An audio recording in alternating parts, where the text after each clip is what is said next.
The session will be recorded, if that's okay with everyone, so that people who cannot make it will be able to see the session. And the session will be in English with no translation. So I would like to, without further ado, present Adam Montefiore, tonight's speaker. We met many years ago, but sort of really connected again, I think about 5-6 years ago, when I was on a wine trip in Israel, and Adam his knowledge of wine in Israel is phenomenal. So any questions you have, if he doesn't know, nobody will know the answer. So let me just read you a bit about Adam. Adam was actually born in London and made Aliyah to Israel. He had already worked with Bass Charrington Brewery while in England, member of the Academy of Wine. He's worked for the Golan Heights Winery and Carmel Winery. In Israel. He's the wine writer for the Jerusalem Post, the Israel Wine Experience, co-author of the Israel Wine Route and Wines of Israel, contributor to the Pocket Wine Book. I'm guessing that's Hugh Johnson's Pocket Wine Book, the Oxford Companion to Wine. And he's also got a historical connection. His great-great-grandfather was Joseph Sebag Montefiore, who was Sir Moses Montefiore's nephew and heir.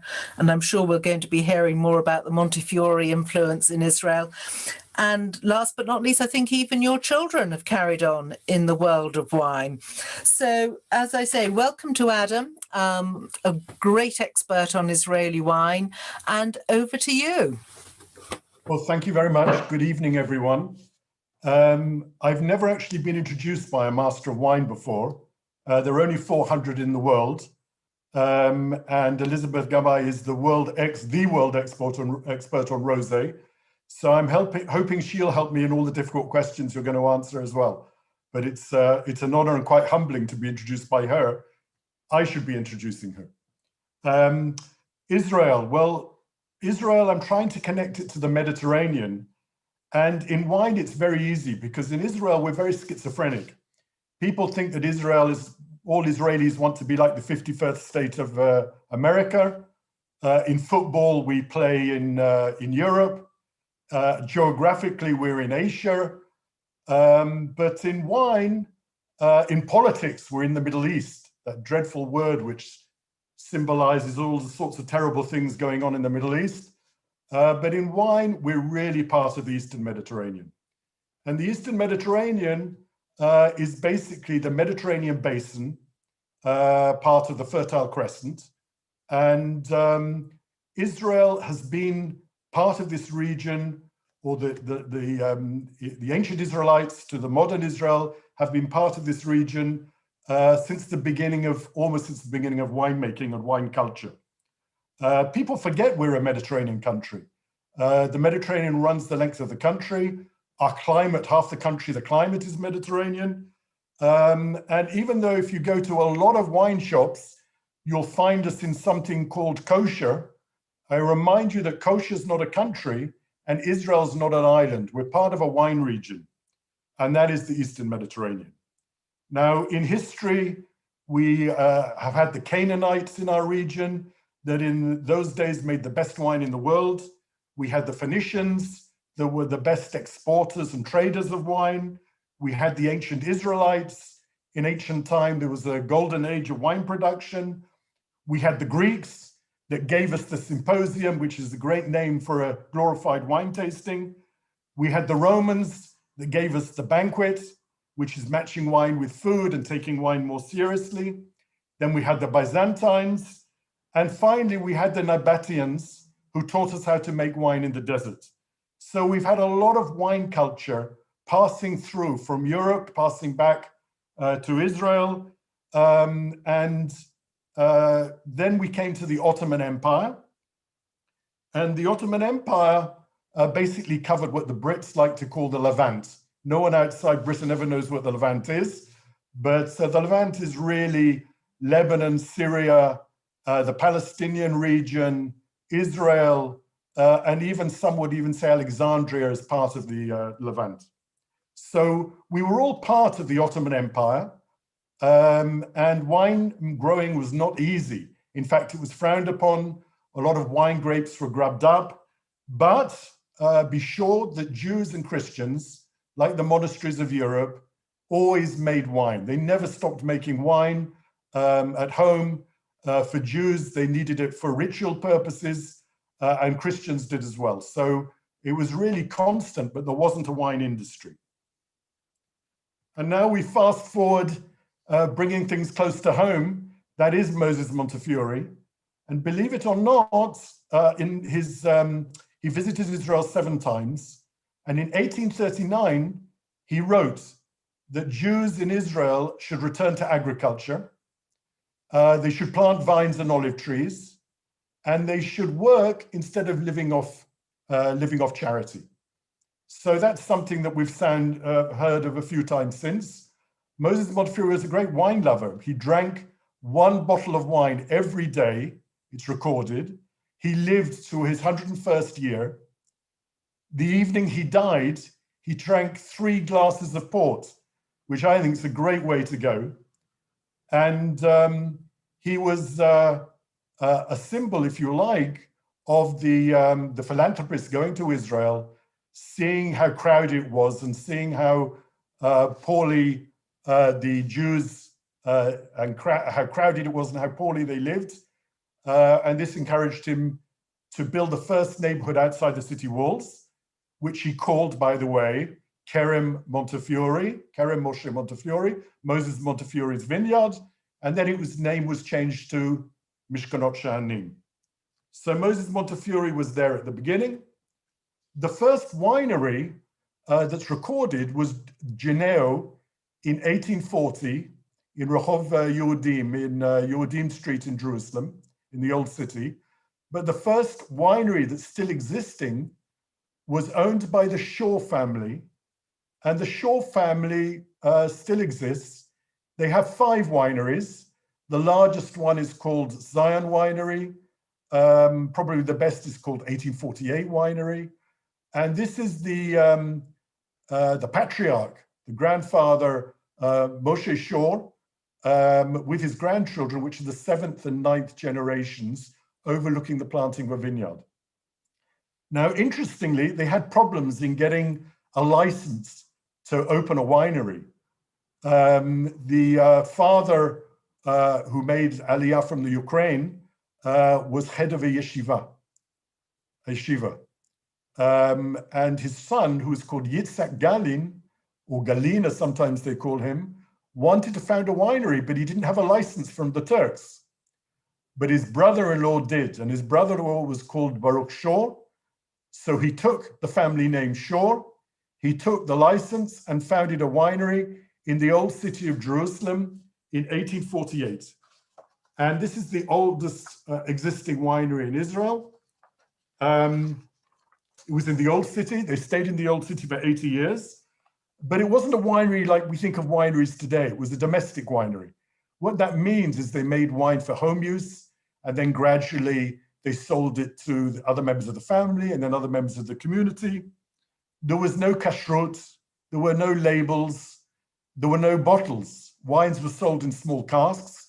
We know from Moses Montefiore's diaries, he bought a small cask as a souvenir. You bought from someone you knew. If you were a religious Jew, you bought from some Yaakov, you knew who was the good Jew. There was no certification. A family would probably only own 1 glass bottle if they were lucky. And the folklore says they would send their girls, the young girls, to the winery to fill up the bottle of wine, which they needed for the Sabbath, for Shabbat. And the girl would come back with the bottle wrapped up in some cloth, so it wouldn't inflame the Muslims. They were in the Muslim quarter of Jerusalem, so it wouldn't inflame the Muslims by seeing someone with alcohol, and the wine wouldn't become unkosher by someone non-religious seeing it. Why the young girls? Because the boys were studying and the men were at work. So this is what some of the nice folklore I've picked up from this winery. The first evidence this winery existed came from where? From Moses Montefiore. In 1849, he did a census of the old city of Jerusalem, and in it, the family members are written as trading in wine, and this is the first record that they really worked in wine. So now you can see what goes around, comes around, and why I'm particularly interested in their story. They opened the first bar, the first wine bar and pub, which was one run by a character called Rosa, who was part of the second generation. And she opened this in the cotton market in the old city of Jerusalem. She had a club to keep people in order. And the Shaw family children were forbidden to go up the steps too far in the cotton market, because if you ever go there, it leads to an entrance and you look up and suddenly you're at the Temple Mount and you can see the mosque and it's all very close. So they were told, the children were told, you mustn't go there. Firstly, it's forbidden religiously. And secondly, they didn't want the children to be kidnapped. So this was an instruction the children had, which is quite nice. They had barrels that they had to put alongside the western wall. In fact, it was the Kotel HaKatan, the little western wall, where the winery cellar was situated. They put barrels alongside the wall so that people wouldn't touch it inadvertently, because then it was forbidden. Now, they also used Arab-owned varieties, Arab-grown varieties. The varieties came from Hebron. Hebron, in biblical times, was the great wine-growing area. It's where the grapes came from that Moses was presented with when they said, this is land of milk and honey, and this is the fruit. And the two spies carried the big bunch of grapes. And fast forward 3,000 years, and here we are, or 2,000 years, and here we are in 1848, they're using grapes from the same area. And not only the same grapes from the same area, but grapes that we're now talking about and looking at and researching in great detail now. So names like Hamdani, Jandali, Betuni, these first appeared in those days when they were making wine. Most of it was sweet wine. The wine was called sweet or sour. There wasn't any dry. Most of it was sweet, but the grapes came from Hebron. The grapes used to come on a drove of donkeys. So members of the family used to say they used to wake up in the harvest, and they used to wake up and the courtyard was full of braying donkeys carrying the grapes. So it all fills up a picture of another age, another era, when winemaking really is recorded as starting again in the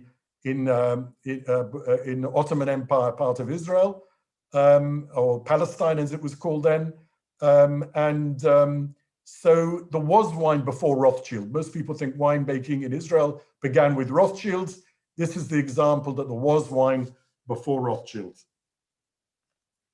Now we come to the French Revolution. This was Baron Edmond de Rothschild. Baron Edmond de Rothschild was a dandy. He wore a bow tie.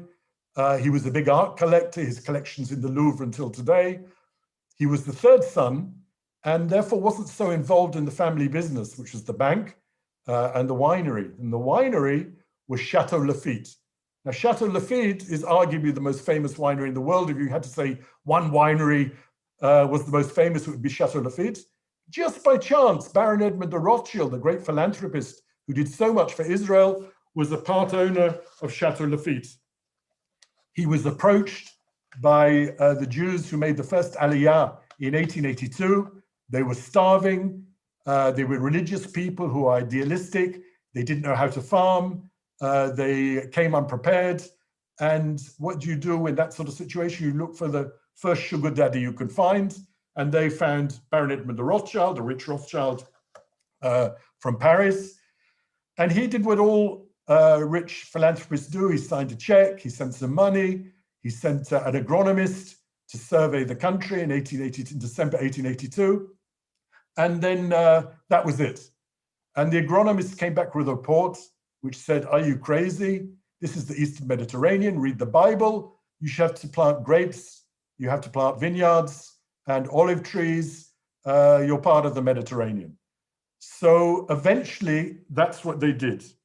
And in 1887, Rothschild himself made his first pilgrimage, if you like, to Israel. And then he fell in love with the mountain of Mount Carmel, the vineyards surrounded that he saw had been planted, and decided, I'm going to create a wine industry. And he said, we must make a great wine. We don't want to make a wine like they do in Georgia, Bessarabia, and Moldova.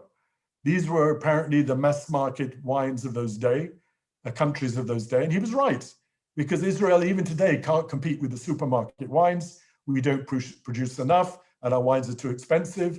So Rothschild was right. And he insisted in bringing to Israel the Bordeaux varieties. And he bought Cabernet Franc, Cabernet Sauvignon, and Malbec. Only one source says he bought Merlot, so I'm not sure if he bought Merlot, but they planted more Cabernet Franc than Cabernet Sauvignon. And he wanted to make a great Israeli wine. Unfortunately, he didn't succeed. The reason was the farmers complained the yields were too low, and they get paid on yields in those days, not on quality. The grapes all got phylloxera, which was disease, so they had to be grubbed up. And there was no demand in Israel at the time for a Grand Vin Israeli, a great Israeli wine. People wanted Kiddush wine or altar and communion wine from the Holy Land. Those were the two markets. So Rothschild's dream failed, but he dreamed big at the same time. He sent a Bordeaux winemaker. His winery had the first wineries. He had two wineries, Rishon LeZion and Zichron Yaakov. They had the first electricity and the first telephone in Israel. They were very state-of-the-art. The wine consultant was the winemaker of Chateau Lafite, who actually visited Israel to give advice. So it's quite an exciting beginning of a revived wine industry after 2,000 years. Fun enough, when the vines got phylloxera, they came from Kashmir. They had a nursery in Kashmir, which is on the right latitude. And the vines were then known as the Indian vines within Israel, but that's why they were phylloxera-free vines, which is quite amusing aside. But Rothschild was right, because 100 years later, when the Israel wine revolution came about, which varieties they use? But Cabernet Sauvignon, Cabernet Franc, Merlot, Sauvignon Blanc. So he was right about that. But it took 100 years for his vision to come to fruition. The first year he made wine was 1890, and all the wine turned sour. They had to throw it away. Didn't matter, Rothschild had big pockets, he paid the growers, everyone made profit, but there was no wine. And the reason was they didn't realize how hot it was in Palestine in July and August. They thought that July, it was like the south of France, and that's why most of the varieties that they sent eventually were from the south of France, like Carignan, Grenache, Alicante. The second year, and of course with wine, you only get one chance.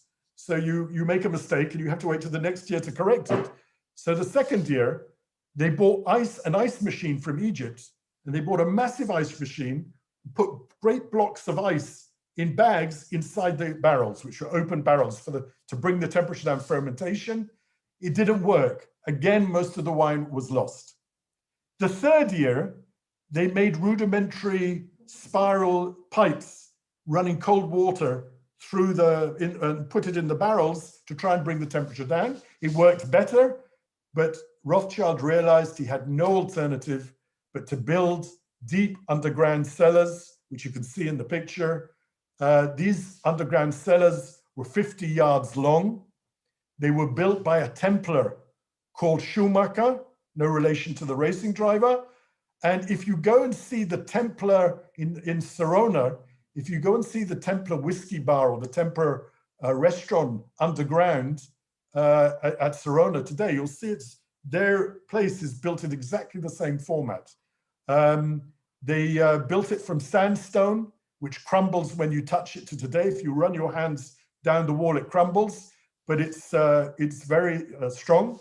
And there's been a time when Israel was under rocket attack when I went into these cellars to be safe. So they still have a use even now. To build these underground cellars took 3 years. They were finished in 1896. And the cost that it cost the Rothschild family was 11 million francs at the end of the 19th century. Now, to put that in perspective, Nathaniel Rothschild bought, who was in fact a nephew of Sir Moses Montefiore, bought Chateau Mouton Rothschild for 1 million francs in 1853, I think, for 1 million francs. Baron Edmund's father bought Chateau Lafite for 4 million francs in 1868. So 1 million francs Mouton Rothschild, 4 million francs Lafite, 11 million francs Carmel Winery. So it just shows the scale of investment that the Rothschilds did in Israeli wine, notwithstanding everything they did everywhere else.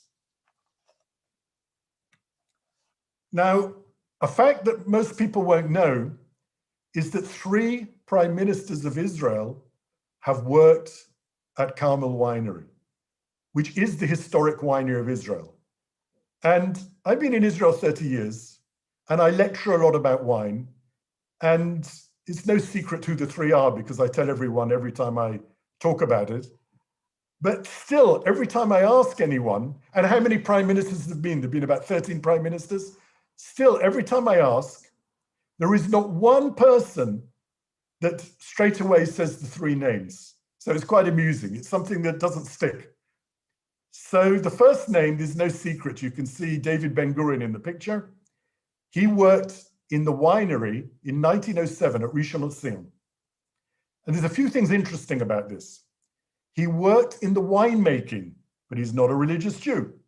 So I can inform you that even at Carmel, which is the bastion of kashrut worldwide, if you like, until the 1980s, the workers working in a kosher winery were Jewish, but not necessarily Shomrei Shabbat, not necessarily religious Jews. And David Ben-Gurion worked in the winery, and he trod on grapes. That's what they did in those days, like they do in Portugal today.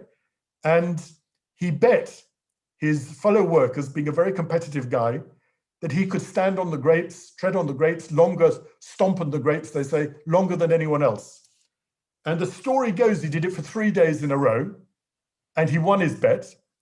But the smell of wine made him so nauseous that he hated wine for years afterwards. And he returned to the winery in 1970, and that's him with the famous CEO of Carmel, Ostraszynski, in the picture. So he was the first one. I think he probably caused the first strike at Carmel, and I think he might have been sacked, but that's by the by. It's still very prestigious for a winery to have one prime minister working for them. But then there was Levi Eshkol, Israel's 3rd prime minister. Now, in those days, Rishon LeZion was like a chateau. Today, the houses go right up to the winery. In fact, the winery is closed. But in those days, there were vineyards all surrounding the winery. And the person that managed the vineyards was Levi Eshkol. Eshkol, for those that don't know, meaning bunch of grapes. So he had the right name for it. And he was Israel's 3rd prime minister. And the 3rd prime minister who worked at the winery was Ehud Olmert. And Ehud Olmert did it when he was a youth, as a kind of spare time job. But that was 3 prime ministers working at Israel. I don't know if any other winery in the world can claim that. It's a great trivia question. So the first labels that came out tended to be plain white with typed letters on, just giving basic information. They weren't at all pretty. No one thought of wine as something you had to market. It was basic information. This was the 2nd stage of labels, when marketing became more important, and some of them were very, very beautiful, very colorful. You can see Rishon LeZion here is written the French way, with CH instead of SH, because the language of Rothschild was French, and it was called Carmel Oriental, and we'll come back to that in a moment. So Carmel Oriental was the name of the company that sold in the Ottoman Empire. And it was a world we don't, we don't exist in anymore. Carmel had a branch in Cairo. They sold to Damascus and Beirut, Constantinople. So Carmel Oriental was like Carmel, they call it Oriental. Now we think of the Orient as the Far East, but in those days, no one knew what the Far East was. So it was called Oriental, and people realized it was the Near East. So Carmel Oriental was one of the companies. Look how beautiful there. This is a price list, and you could see it's exclusive to Turkey and the Orient. So that's some beautiful things when you scrape the surface of the wine history. You can find some lovely things. This was a price list, and you can see there. This is today a bank in Ben Yehuda Street in Jerusalem. You can see the word Carmel Oriental. And the other part of the company was called Carmel Wine Company. And it's also sold in a Europe that doesn't exist anymore for Jews, or not in the quantities there were then. They opened in Warsaw, Vienna, Hamburg, Odessa. They came to England in 1898 and opened a company called the Palestine Wine and Trading Company. They went to America in 1900, and this was all Carmel Wine Company. So it was Carmel Wine Company and Carmel Oriental. And this is the famous Palwin. Now, the oldest Israeli brand is Palwin, and I once told it to a Palestinian winemaker who's a friend of mine, and he was furious. He thought I was trying to joke with him.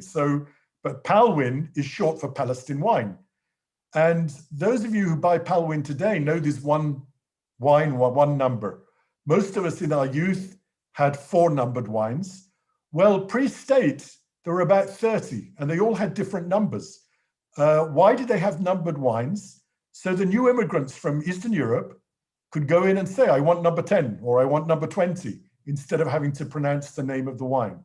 But Palwin is Israel's oldest brand, and any Jew who grew up in England grew up with Palwin. It's a product that is almost part of the religion itself. And as far as Kiddush wine goes, it did have a claim to fame.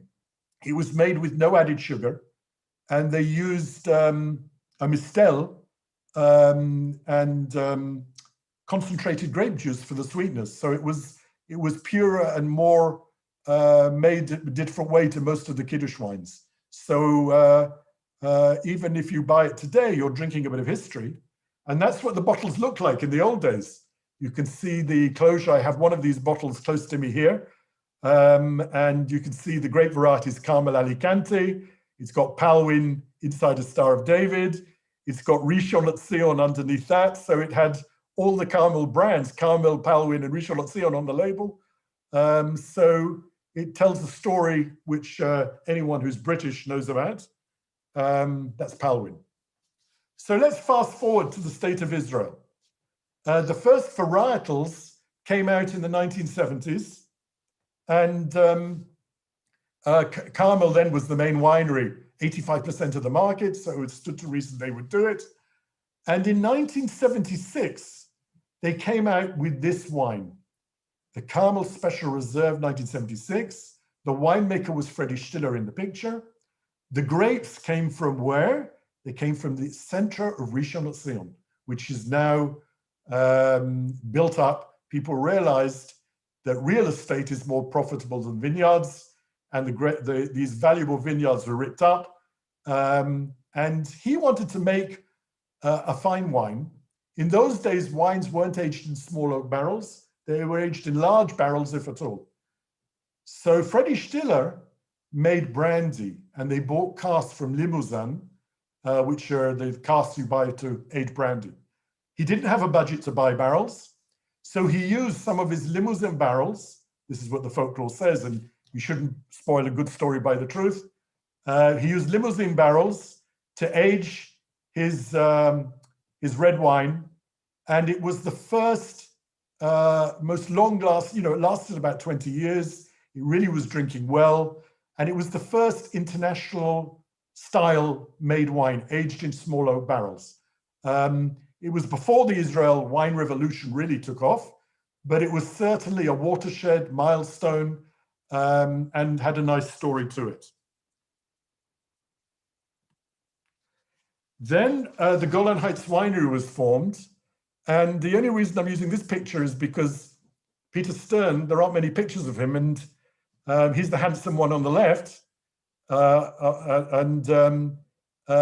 Golan Heights Winery came on the scene. Now, the first vineyards on the Golan were planted in 1976.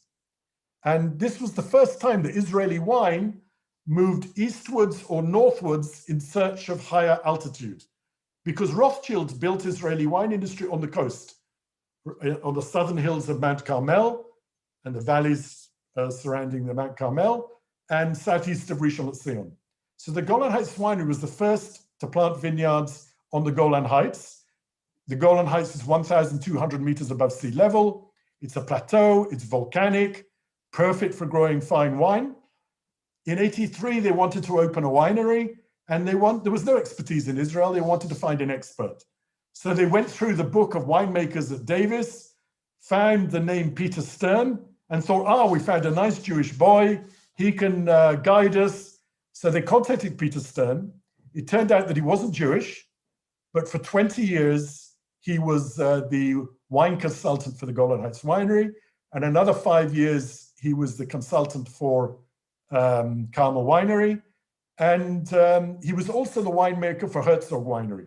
So he probably did more than anyone else to bring New World technology and start the revolution in Israel and also in kosher wine through the Herzogs. So a very important guy in our history, very quiet, very modest, and very influential on Israel. And there you have the Golan Heights, high altitude, snow-covered mountain, that's Mount Hermon, volcanic tuff soil, basalt stone, a wine-growing paradise where the Golan Heights Winery founded their winery in '83. And it was the first time that a winery took control of decisions of when to plant, how to harvest, when to harvest, how to prune, and all the winemaking decisions in the vineyard went from the grower to the winery for the first time. And that's the Golan Heights Winery today. It's out of our larger wineries, it's still the #1 ambassador, I suppose. I have here the Yarden Cabernet Sauvignon, which is a wine that I first came across Israeli wine in 1986 in England before I made Aliyah. And this was the wine, Yarden Cabernet Sauvignon, and it's still arguably our #1 ambassador of wines through wines sold in the world. This is the Yarden with the different labels. It is Israel's most awarded wine. And there's Victor Schonfeld, who has become arguably our most famous winemaker. He's the one that really embedded winemaking practices of the highest level. The Golan Heights Winery is one of the most advanced viticultural wineries in the world. Victor checks things that most people wouldn't even have time to look at the material. He has a database of figures and facts about his vineyards, which is astonishing. So he's a very impressive guy. Just a week ago, I tasted a 26-year-old Merlot from Yarden, and it was magnificent. So all the years we were brought up thinking that Israeli wine doesn't age was proven to be wrong. So we're learning, even today, we're learning a lot of new things about Israeli wine, thanks to the expertise of our winemakers. And Victor is now the most experienced one. He's been 30 years in the winery next year, and a very permanent fixture in the drive for quality. So in 1985, there was another revolution, and the guy on the right is Jonathan Tishby. He was a grower with Carmel. In 1984, he didn't get paid. Carmel was a cooperative, which meant they took the grapes from all their growers and then made the wine. So Jonathan Tishby did a brave thing. In 1985, he decided, I'm going to make my own wine and put my name on it, on the label, like they do in Italy. And he's founded a winery. On the other side is Golan, his son, who's now the winemaker. And Tishby is today one of the top 10 largest wineries. But he was the first grower to create a boutique winery. And as an aside, his winemaker was a name you might have heard. His first winemaker was someone called Dr. Yair Margalit. And his viticulturist for 1 year was someone called Victor Schoenfeld, who was working in a year off from studying in an Israeli vineyard. So that's another trivia question that you could use. And Margalit, we're going to come up to next. So this is Yair Margalit with the sunglasses on his head and his son Asaf. Margalit Winery is not a kosher winery. Remember that not all Israeli wines are kosher, but he's Jewish and he's not an idol worshiper. The wines are just not certified kosher.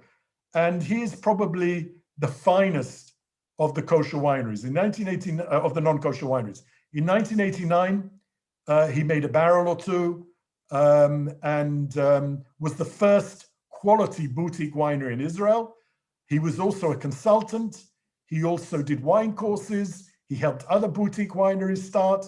So Dr. Yair Margalit played a major role in advancing the boutique revolution that started in the 1990s.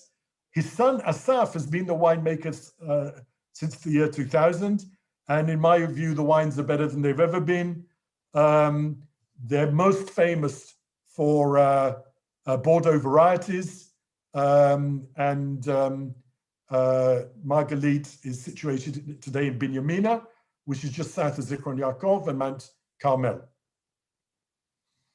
And then came the Castel family, which is the other boutique winery that took Israel by storm. And they had a great story because Dalia Penn-Lerner, who was an actress and a writer on food in Israel, got a bottle of the wine and sent it to Serena Sutcliffe, a master of wine, who was head of Sotheby's. And Serena Sutcliffe, who was a very kind person, wrote back and said, wow, it's the best Israeli wine I've ever tasted. And on this letter, the family created all the folklore, built the winery. They built probably the most beautiful winery in Israel at Eli's house. And that's Eli's family, who are part of the one is the winemaker, another is the chairman of the company. Ilana is the export manager. And then they opened another winery 4 years ago, and this is it. So twice they've built the most beautiful winery in Israel, which is a great thing for someone to do. The Grand Van Castel is one of Israel's finest wines.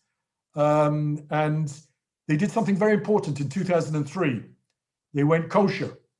And the wines have even got more international recognition since then. And this proves that kosher wine does not affect quality. You can make bad wine or good wine, but it's not bad because it's kosher.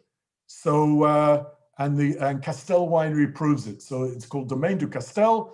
And this is their new cathedral, which if you come to Israel, you have to visit. Castel was the pioneer of the Judean Hills. It's the first modern winery to write Judean Hills, or Haute Judée, because he's a Francophile, Eli Ben Zaken, on the label. And we'll hear more of the Judean Hills in a minute. So there you have the boutique revolution, led by Margalit and Castel. You have the large winery revolution, led by the Golan Heights Winery, coming to varietals via Carmel. And now we're coming into the 2000s. And in the 2000s, we got started getting international recognition in a major way. The major wine critics came across Israeli wine for the first time. Robert Parker first tasted Israeli wine in 2007. Hugh Johnson first gave 4 stars to an Israeli wine in 2007 or 2008. Jancis Robinson first visited Israel recently. And Israel first started getting international recognition. We appeared in a cover feature in the Wine Spectator 2 years ago. And then Eran Pick, who's the winemaker of Sora Vineyards, became Israel's first master of wine. Now, I hope I've conveyed to you how we normal folks regard masters of wine. So I was incredibly proud for Israel to have our first master of wine. And Sora Vineyards is one of our finest wineries. And they really herald a new revolution in Israel, which is the identity revolution. For the first time, wine was made from the vineyard or even from the plot of the vineyard. And Sora Vineyards makes all its wines from one vineyard called Shoresh in the Judean Hills. This is it. They use what's called precision viticulture, and everything is done to get the maximum out of the terroir by doing the minimum. It's a new concept in Israel anyway. This is the vineyard from above, and you can see for one vineyard, there's a lot of different microclimates in different regions within this vineyard, and you can be sure that Eran Pig knows what's suitable for each line of vines or each plot. So this is how winemaking looks in Israel today.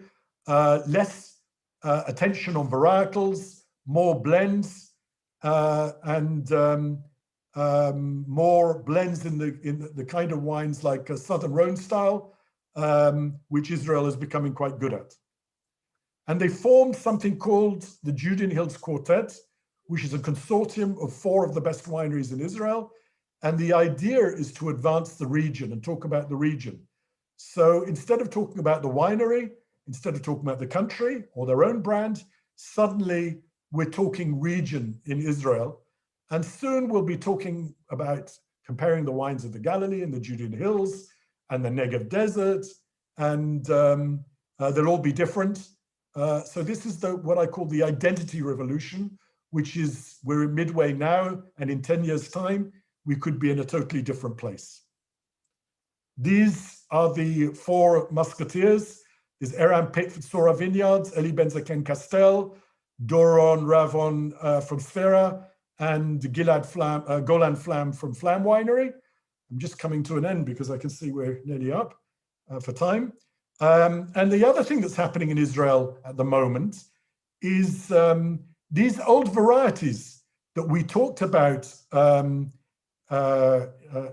the time of the Shaw family winery in 1848 are suddenly being researched. They're being researched by the winemaker of Gavoot Winery, Shibi Drori, Dr. Shibi Drori. They were pioneered by Kremizan Winery, which is a monastery. And here are 2 examples made by Rekanati Winery. And what's nice about the Rekanati Winery, it's an Israeli winemaker, Palestinian grower, and what I call a Holy Land variety, to be totally politically correct. So it's a beautiful combination. And now what's happening is Israeli wineries have now planted these varieties. And here is an example. This is the Segal Maroawi, which comes from his Bar Giora, which is in the Judean Hills. And so these varieties, you know, Jancis Robinson said, you shouldn't confuse interest with quality with these wines. In other words, they're not that great, but they're interesting. And researching varieties is going to take a long time. And if the Greeks can do it with Malagousia and the Cypriots do it, we should be able to do it too. So it's going to be interesting time researching these varieties. And there's our second master of wine. This is this year. And Ido Levinson is the winemaker. I mean, I don't know how he studied to be a master of wine. He works for a winery that makes 10 million bottles a year. He's a young father with 2 daughters. How he had time to study master of wine, I don't know. But he is responsible for the wine that I'm drinking. And I hope you're all drinking a wine, because what is it to talk about wine without a glass in hand? This is the Barkan Argaman.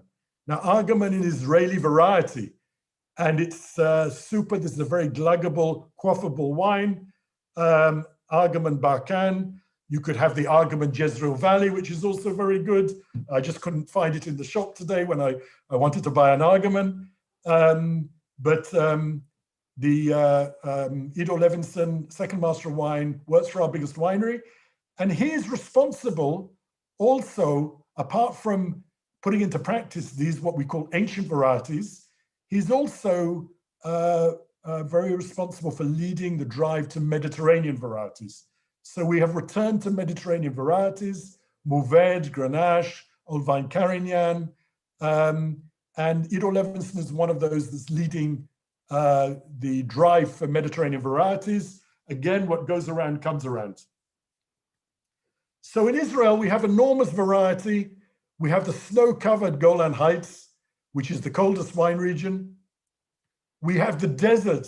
Imagine making wine in the desert when you fly down to Eilat and you look out of the window and you see these little rectangles of green. It can give you the chills. And here they're making wine like the Nabateans did. It's amazing. And the wine's pretty good too. Nana's a very famous winery from there, Midbar, Ramat Negev. So Israelis are a people that they're told you can't grow wine in the Negev. And of course they go and plant vineyards there and they thrive. So now we come back to the Eastern Mediterranean. The Eastern Mediterranean is our region. This is where we should appear on the shelves. We should appear with alongside Greek and Lebanese wines and Cypriot wines and Turkish wines, which are very good these days. On the shelves, we should be alongside Lebanese and Greek wines on the wine lists under the heading Eastern Mediterranean. So our long history of winemaking, and remember, wine is something that connects the Jewish people from the beginning from Noah, from the beginning of the Jewish people until now. Wine has always been important. In ancient times, it was the mainstay of the economy. It was the main export. It was incredibly important, as all the stories of the Bible make wine explanations so you can understand how important it was. And these days, it's still important. Okay, you have high tech, but you can't give a present of high tech. You can give a bottle of wine. So wine today represents the best of Israel. And if you see how the Eastern Mediterranean looks, you can look at this picture. There's Israeli wine, Lebanese, Greek, Turkish, Cypriot, and an olive oil that's made by Arab and Israeli women, Arab women and Jewish women in Israel, extra peaceful olive oil. And this is, to me, what the Eastern Mediterranean should look like. So that, in a bit of a rush, is a lot of history, quite a few stories, and I probably skipped quite a lot too, but thank you. I can't see anyone, but thank you for your attention. Thanks a lot, Adam. And great to see also a couple of other wine people on the chat. We've got Joel and we've got Daniel coming, listening in as well. We have two questions, which any of the wine people, if they'd like to answer, or Adam, do wines that have gone through Mevashal age well? And the second question is, are there Israeli appellations, Appellation wine regions? Okay, the answer to the second question first. There are no, Israel is incredibly advanced winemaking country, but the administration is very third world and very behind. There are no official Israeli, remember we're a country without a map yet, so without borders. So don't think that we could be too advanced in our wine industry. There are no appellations, but the wineries themselves use, as you can see, the Judean Hills, the Golan Heights winery has made a big play of the Golan, the Galilee, the Negev, all these are wine regions being used. But apart from the Judean, the region of Judea, which was recently registered in law, we still as a country are way behind, but it doesn't mean the wineries are not creating the rules as they created the revolution in the past. Everything comes from down below rather than from up above.